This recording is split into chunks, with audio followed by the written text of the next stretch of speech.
दोस्तों जरा सोचिए, न्यूक्लियर डिजास्टर की वजह से पूरी दुनिया खत्म हो चुकी है और दुनिया में कोई इंसान नहीं बचा है।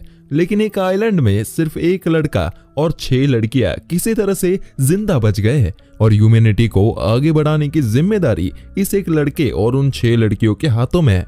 आज की मूवी आफ्टर द डार्क में हम कुछ ऐसा ही देखेंगे। मूवी की शुरुआत में हम जेम्स और पेट्रा को देखते हैं। पेट्रा अपनी क्लास के लिए वहां से निकलते हुए जेम्स को कहती है कि दोबारा मत सोना वरना तुम लेट हो जाओगे, और फिर वो वहां से चली जाती है। शायद जेम्स थक गया था इसलिए वो सो जाता है और जब उसकी नींद खुलती है तो वो देखता है कि वो क्लास के लिए लेट हो चुका है। वो भागता हुआ क्लास पहुंचता है जिसमें वो बिल्कुल एंड मोमेंट पर पहुंच जाता है। इन सभी की फिलॉसफी की क्लास चल रही थी। इनका प्रोफेसर जिमिट था। आज सभी बच्चों की लास्ट क्लास थी। जिमिट बोलता है कि उन्हें इस साल जो भी पढ़ाया गया उसका प्रैक्टिकल चेक करने का समय आ चुका है। वो कहता है कि हम सभी लोग एक माइंड एक्सरसाइज करेंगे जिससे ये पता चलेगा कि आप लोगों ने जो पढ़ा है उसमें क्या सीखा है। स्टूडेंट्स अलग अलग सिचुएशन सजेस्ट करते हैं, जैसे समझ लो एक रेल की पटरी पर 5 लोग बंधे हुए हो और दूसरी पटरी पर एक आदमी बंधा हुआ हो, तो बेहतर है कि ट्रेन को एक आदमी की तरफ बढ़ा दिया जाए क्योंकि 5 लोगों के मरने से बेहतर है कि एक ही मरे। दूसरा कहता है कि सिचुएशन ऐसी भी हो सकती है कि ट्रेन की पटरी के सामने एक बहुत मोटा आदमी खड़ा हो जिसे धक्का देकर उसे ट्रैक पर गिरा दे तो उस ट्रेन अपनी पटरी से ही उतर जाएगी जिससे 5 लोग बच जाएंगे। एक लड़की सिचुएशन सजेस्ट करती है जिसमें वो एक बिल्डिंग से गिरने वाली है और खुद को बचाने के लिए उसने अपने 3 दोस्तों को कांटेक्ट किया। वो तीनों उसे बचाते नहीं क्योंकि उसे बचाते हुए वो खुद भी बिल्डिंग से गिर जाएंगे, और जैसे ही वो लड़की बिल्डिंग से नीचे की तरफ गिरती है वो बच जाती है और उसे पता चल जाता है कि अपने इन तीनों दोस्तों पर वो कभी भरोसा नहीं कर सकती। इसी तरह की कुछ सिचुएशंस बाकी स्टूडेंट सजेस्ट करते हैं, लेकिन जिमिट कुछ अलग ही सिचुएशन को डिस्कस करना चाहता है। वो कहता है कि अर्थ पर एपोकैलिप्स आया है जिसमें हर जगह न्यूक्लियर बॉम्ब्स गिराए जा रहे हैं। बचने के लिए सिर्फ एक बंकर है जिसमें 1 साल तक टाइम स्पेंड करना होगा। मोटिव सिर्फ जिंदा बचने नहीं बल्कि ह्यूमन रेस को यही बचे हुए लोग 1 साल के बाद आगे बढ़ाएंगे। लेकिन उस बंकर की कैपेसिटी सिर्फ 10 लोगों की है और प्रॉब्लम यह है कि ये लोग 21 है। ऑब्वियसली 21 लोग बंकर में आ सकते हैं, लेकिन 1 साल तक इनफ रेशन और ऑक्सीजन ना होने की वजह से कुछ लोगों को खुद को सेक्रीफाइस करना होगा। ये पूरी एक्सरसाइज एक इमेजिनेशन के अंदर होगी। सभी क्लासरूम में होंगे लेकिन उसके सीन्स उनके माइंड में चलेंगे। वो लोग इस एक्सरसाइज को डिस्कस करते हुए करेंगे, लेकिन हमें मूवी में ये सीन्स के रियल जैसे दिखाया गया है, लेकिन ये सिर्फ उनकी इमेजिनेशन रहती है। अब हम जानते हैं कि ये सिर्फ 21 लोग हैं, लेकिन बंकर में सिर्फ 10 लोग रह सकते हैं। बंकर में कौन रहेगा और किसे खुद को सेक्रीफाइस करना होगा वो उसका प्रोफेशन डिसाइड करेगा। जिमिट एक बॉक्स से सभी को रैंडम चीट्स निकालने को कहता है जिसमें एक प्रोफेशन लिखा है। जिस इंसान के प्रोफेशन का फायदा उन्हें फ्यूचर में मिलेगा उसे बंकर में रहना अलाउड है और बाकी लोग बाहर रहेंगे। जैसे कि जेम्स एक फार्मर है जो एपोकैलिप्स खत्म होने के बाद अपनी फार्मिंग स्किल से खेती करके फूड सप्लाई बढ़ाएगा। पेट्रा एक स्ट्रक्चरल इंजीनियर है तो वो भी फ्यूचर में काफी कम आएगी, इसलिए उसको जिंदा रहना जरूरी है। एक लड़का इलेक्ट्रिशियन है तो बंकर के अंदर इलेक्ट्रिक डिफॉल्ट्स में वो हेल्प कर सकता है। लेकिन जो फैशन डिजाइनर है या जो रियल एस्टेट एजेंट है या जो एक ऐसे प्रोफेशन से बिलोंग करता है जो इतना यूजफुल नहीं है, उसे बंकर में जाने की लेस प्रायोरिटी दी जाएगी। एक लड़के का प्रोफेशन तो पोइट है तो जिमिट उसे तुरंत शूट करके मार देता है। जिमिट कहता है कि ये हमारे साथ बंकर में जाएगा नहीं, इसलिए ये बाहर न्यूक्लियर रेडिएशन से तड़प तड़प कर वैसे भी मर ही जाएगा, इसलिए बेटर है कि उसे अभी मुक्त कर दिया जाए। फ्रेंड्स, आपको फिर से बता दूं कि ये सब रियल में नहीं हो रहा है बल्कि ये सिर्फ एक क्लासरूम डिस्कशन है जिसके सीन्स हमें दिखाए जा रहे हैं। अब सभी लोग वोट करते हैं कि कौन उनके प्रोफेशन के बेस पर जाने के लिए एलिजिबल है और कौन नहीं।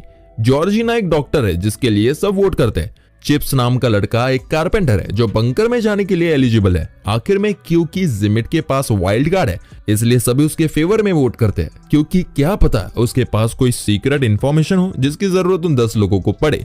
अब हमारे पास वो सभी लोग हैं जो अगले 1 साल तक बंकर में रहेंगे और वो लोग हैं जो बंकर के बाहर रहकर न्यूक्लियर बॉम्ब से खत्म होंगे। जेम्स कहता है कि हम लोगों को बंकर में जाने से पहले कुछ देर के लिए अकेला रहना चाहिए।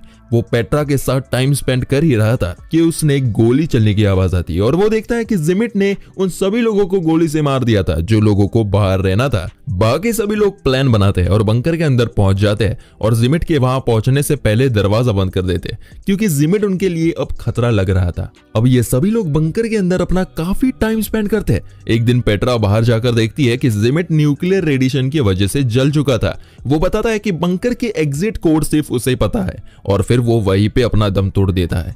जब बाकी सभी को ये बात पता चलती है तो उनमें से एक डोर को खोलने वाली थी, लेकिन बाकी उसको रोकते हुए कहते हैं कि दरवाजा खोलते ही रेडिएशन की वजह से सभी मारे जाएंगे। वो सभी सोचते हैं कि शायद जिमिट झूठ कह रहा है, इसलिए वो दरवाजा नहीं खोलता। इसके बाद हम देखते हैं कि दिन बीतते चले जाते हैं, महीने बीते चले जाते हैं और जिमिट की बॉडी टाइम के साथ साथ डिकम्पोज होती चली जाती है। फाइनली जब 1 साल पूरा होता है तो अर्थ खुद को दोबारा रिकवर कर चुका था, लेकिन जब ये सभी लोग बंकर से बाहर निकलने की कोशिश करते हैं तो वो पासकोड मांगता है, यानी कि जिमिट सच बोल रहा था। अब ये लोग अंदर बंद हो चुके हैं, लेकिन ये लोग हार नहीं मारते और अलग अलग तरह से दरवाजे को तोड़ने की कोशिश करते हैं। गोलियां चलाते हैं, रॉड से मारते हैं, लेकिन दरवाजा खुलता नहीं। कुछ दिन बाद कुछ लोग अपनी जान दे देते हैं और जो बचते हैं वो ऑक्सीजन खत्म होने की वजह से मारे जाते हैं। बस इसके बाद हम दोबारा क्लास वाला सीन में पहुंच जाते हैं। चिप्स जिमिट से कहता है कि ऐसा क्यों हुआ कि एग्जिट कोड सिर्फ उसके पास ही थे। जिमिट उन्हें बताता है कि उसका प्रोफेशन कंस्ट्रक्शन का था और वो बंकर उसने ही बनाया था, जिस वजह से उसे उसका एग्जिट कोड मालूम था। वो कहता है कि अब एक और बार हम ये करेंगे, सब कुछ तो सेम ही रहेगा, कोई बदलाव नहीं होगा, लेकिन जो कार्ड सबके पास है उसे ओपन करने पर एक और स्पेसिफिकेशन लिखी हुई है जो नेक्स्ट राउंड के लिए इस बात का डिसाइड करेगी कि कौन बंकर में जाएगा और कौन बंकर के बाहर रहेगा। जैसे जेम्स के कार्ड में वो फार्मर तो है ही, लेकिन एक गे भी है, लेकिन फार्मर होने की वजह वो बंकर के अंदर जाने के लिए एलिजिबल है। लेकिन जॉर्जिना के कार्ड में लिखा है कि कुछ समय बाद वो एक वायरस से सफर होगी, जिस वजह से वो ज्यादा दिन सरवाइव नहीं करेगी, इसलिए उसके फेवर में कोई वोट नहीं करता। एक पोइट और एक ओपेरा सिंगर और कुछ आर्टिस्ट टाइप लोगों को भी कोई वोट नहीं करता। इसी तरह कुछ लोग जो पिछली बार बंकर के अंदर थे वो अब बाहर रहेंगे।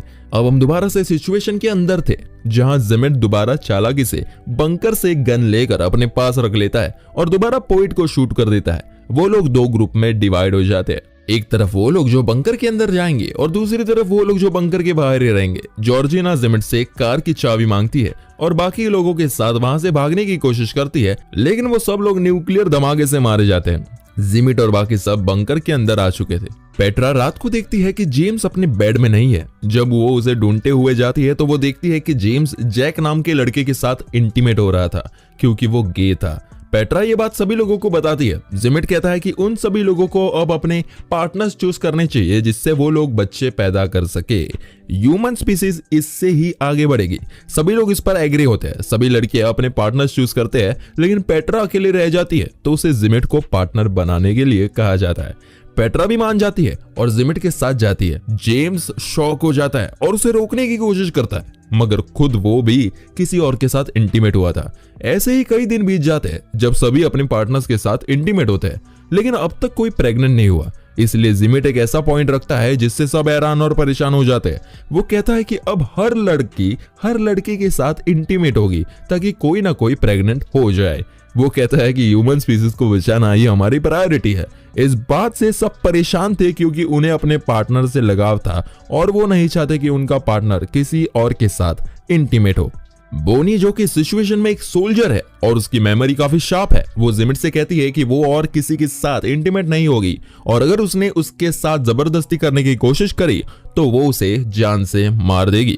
जिमिट इस बात को अपनी ईगो पर ले लेता है और गन लेकर सभी लोगों को रूम से बाहर निकालता है। वो बोनी पर गन तान देता है, लेकिन जैक जो कि अंदर ही छुपा हुआ था जिमिट से लड़ता है और इसी लड़ाई में वो जिमिट को घायल कर देता है। जिसके बाद जिमिट बाहर दरवाजे पर आकर खड़ा होता है। वो देखता है कि बंकर के बाहर आग लगी हुई थी, धमाके हो रखे थे। वो पासकोड डालता है और डोर ओपन करता है, जिससे अचानक धमाका हो जाता है और वो सभी लोग वही मर जाते हैं और हम दोबारा पहुंच जाते हैं क्लासरूम में। सभी लोग थक चुके थे क्योंकि वो लोग इस एक्सरसाइज को सक्सेसफुल नहीं कर पा रहे थे। चिप्स कहता है कि हमें दोबारा ट्राई करना चाहिए, हम इससे बेहतर कर सकते हैं। तभी जेम्स जिमिट से कहता है कि जब उसने सभी लोगों को फर्स्ट टाइम कार्ड दिए थे तो उसने खासा क्यों था। जेम्स को कुछ गड़बड़ लगता है, इसलिए वो कार्ड्स वाले बॉक्स को चेक करता है तो उसे पता चलता है कि जिमिट ने उसके साथ चालाकी की और जानबूझकर उसे चालाकी से फार्मर और गे का कार्ड पकड़वाया। जिमिट जेम्स को पसंद नहीं करता और ये साबित करना चाहता था कि वो बेवकूफ है जिसमें बिल्कुल भी समझ नहीं है। जेम्स सभी को जिमिट की सच्चाई बताता है और कहता है कि जिमिट ने चीटिंग की है, इसलिए वो एक और राउंड करना चाहता है, लेकिन बाकी स्टूडेंट्स मना करते हैं। पेट्रा सबसे इंटेलिजेंट स्टूडेंट है क्लास की। वो कहती है कि इस बार वो इंचार्ज बनना चाहती है और डिसाइड करना चाहती है कि कौन बंकर के अंदर रहेगा और कौन बाहर। सभी स्टूडेंट्स उस पर भरोसा करते हैं, इसलिए उसकी बात मानते हैं। हम दोबारा से सिचुएशन के अंदर जाते हैं जहां सब लोग इस बार एक आइलैंड पर थे जहां भी न्यूक्लियर हमला होने वाला था। जिमिट दोबारा से गन्स को छुपा लेता है। हम देखते हैं कि पेट्रा जिमिट के पास जाती है और उसे हक करती है। इस बार पेट्रा पोइट को, ओपेरा सिंगर को, कार्ड खेलने वाले लड़के को, सभी उन लोगों को बंकर के अंदर भेजती है जिनके पास कोई टेक्निकल स्किल्स नहीं है।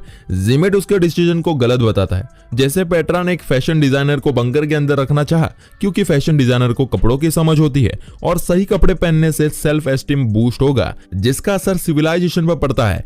उसने इस तरह के 10 लोगों का ग्रुप बनाया जिसमें जेम्स भी था लेकिन जिमिट नहीं था। पेट्रा ने खुद को भी बंकर से बाहर रखा। जिमिट बंकर के अंदर जाना चाहता है इसलिए वो भड़क कर अपनी गन निकालने वाला था, लेकिन उसकी गन पेट्रा ने उसे हक करते हुए चोरी कर ली थी। वो पेट्रा से गन लेकर जेम्स को शूट करने वाला था कि जेम्स उस पर और बड़ी गन तान देता है और उसे जाने के लिए कहता है। जिमिट कहता है कि उन लोगों को पासकोड की जरूरत तो पड़ेगी जो सिर्फ मुझे पता है, लेकिन बोनी कहती है कि उसे पासकोड पता है क्योंकि पिछली बार जब जिमिट ने बाहर निकालने के लिए पासकोड डाला था तब बोनी ने उसे देख लिया था और शार्प मेमोरी की वजह से उसे याद भी था। ये सुनकर जिमिट वहां से चला जाता है। इसके बाद जेम्स पेट्रा को बंकर के अंदर आने कहता है, लेकिन पेट्रा नहीं मानती और कहती है कि यहाँ से थोड़ी दूर एक आइलैंड है, हम लोग बोट से वहां चले जाएंगे। लेकिन चिप्स पेट्रा को बोट की चाबी देने के बहाने अपने पास बुलाता है और उसे बंकर के अंदर भेजकर खुद को बाहर सेक्रीफाइस करता है। इधर ये सभी लोग बोट से निकल पड़ते हैं। पेट्रा और बाकी सब लोग इस बार अंदर काफी बढ़िया टाइम स्पेंड करते हैं क्योंकि इस बार वहां सब लोग आर्टिस्ट थे। वो लोग प्लेस पढ़ते हैं, पोइट अपनी पोइट्री सुनाता है, वो सब लोग काफी खुश थे और इसी तरह दिन बीत जाते हैं और 1 साल पूरा हो चुका था। लेकिन जब वो बाहर आते हैं तो देखते हैं कि सब कुछ वैसा ही था। बॉम्ब उनके आइलैंड पर गिरा ही नहीं। जिमिट कहता है कि वो सभी लोग इसके बाद भी जल्दी मारे जाएंगे क्योंकि उन लोगों के पास कोई ऐसे टेक्निकल स्किल्स है ही नहीं जिससे वो वहां से निकलने के लिए कुछ बना पाए और ना ही वो इस आइलैंड पर ज्यादा दिन सर्वाइव कर पाएंगे। लेकिन पेट्रा इससे अलग सोचती है। वो कहते हैं कि मैंने लॉजिक से नहीं बल्कि अपने दिल से फैसला लिया था, ये सोचकर कि हम जितना समय जिंदा रहे उतना टाइम खुशी से तो रहे, हम लोग मौत को भी खुशी खुशी एक्सेप्ट कर लेंगे। सिचुएशन के अंदर हम देखते हैं कि उनके पास एक बॉम्ब गिरता है। जेम्स मौत को एक्सेप्ट करके उसका बटन दबाने ही वाला था कि गन लेकर जिमिट वहां पहुंचता है जिसके बाल काफी बढ़ चुके थे और जो अभी तक जिंदा था उसकी सिर्फ एक गोली बची थी जिससे वो जेम्स को मारने वाला था कि सभी लोग जेम्स को बचाने के लिए उसके आगे आ जाते हैं और बॉम्ब का बटन दबा देते हैं जिससे वहां धमाका हो जाता है। इधर चिप्स अपने साइड की सिचुएशन बताता हुआ कहता है कि वो लोग बोट से दूसरे आइलैंड में पहुंच चुके थे जिसके बाद बचे हुए लड़कों के किसी ना किसी तरह मौत हो गई और वो अकेला 6 लड़कियों के साथ बचा था। उसके पास उन सबके साथ एक एक दिन इंटीमेट होने की अपॉर्चुनिटी थी और वो एक एक करके रोज लड़कियों के साथ इंटीमेट होता था और 7वें दिन आराम करता था। बस इसी तरह से उसने उस आइलैंड में अपना टाइम निकाला। ये सुनकर सब हंसने लगते हैं। क्लास अब खत्म हो चुकी थी और जिमिट की बोलती भी बंद हो चुकी थी। सभी अपनी नोटबुक सबमिट करके बाहर निकलते हैं। वेट कीजिए, ट्विस्ट अभी भी बाकी है। हम देखते हैं कि पेट्रा सबके जाने के बाद जिमिट के पास आती है और हमें यहाँ पता चलता है कि पेट्रा का अफेयर जिमिट के साथ चल रहा था। इसलिए जिमिट को जेम्स से जलन होती है क्योंकि पेट्रा जेम्स से प्यार करती है। पेट्रा उसे लास्ट टाइम किस करती है और वहां से चली जाती है। हम देखते हैं कि जिमिट अपने रूम में आता है जहां एक गन रखी हुई थी। हमें एक गोली चलने की आवाज सुनाई देती है। असल में ये भी जिमिट की एक इमेजिन की हुई एक सिचुएशन थी और इसी तरह की कुछ सिचुएशंस वो देखता है जिसके बाद ये माइंड बेंडिंग मूवी यही खत्म होती है। कमेंट करके बताइए आपको ये मूवी कैसी लगी और इस तरह की बेहतरीन एक्सप्लेनेशन देखने के लिए हमारे चैनल को सब्सक्राइब जरूर करें।